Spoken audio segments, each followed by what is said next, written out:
السلام علیکم، آپ دیکھ رہے ہیں کے نیوز ایچ ڈی میں ہوں حارث علی گنانی۔ خبر شامل کرتے ہیں پاکپتن سے۔ پاکپتن سے ہمارے بیورو چیف شفیق پھول کی رپورٹ کے مطابق پاکپتن دربار بابا فرید پر نذرانہ کی گنتی کی نگرانی کے لیے شہریوں انجمن تاجران حساس اداروں پر مشتمل کمیٹی قائم نہ ہو سکی۔ سونا چاندی کی نیلامی کے دوران ایڈمنسٹریٹر اوقاف کی مبینہ کرپشن کے سامنے آ چکی ہے۔ ذرائع کے مطابق دربار حضرت بابا فرید الدین مسعود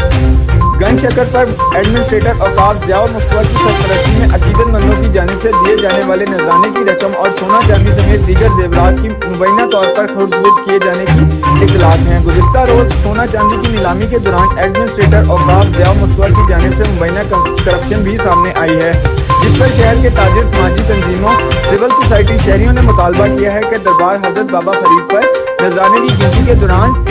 نگرانی کے لیے سول سوسائٹی تاجر احساس اداروں پر مشتمل ایک کمیٹی تشکیل دی جائے تاکہ ایڈمنسٹریٹر اوقاف کی جانب سے ہر مہینے لاکھوں روپے کی خرد فروخت کو روکا جا سکے، لیکن تاحال کمیٹی کا قیام عمل میں نہ لایا جا سکا، جبکہ محکمہ اوقاف کی جانب سے کرپشن دھڑلے سے جاری ہے۔ شہریوں نے دربار بابا فرید پر کرپشن کے خلاف سیکرٹری اوقاف کے دفتر کے سامنے احتجاج کی کال بھی دے رکھی ہے۔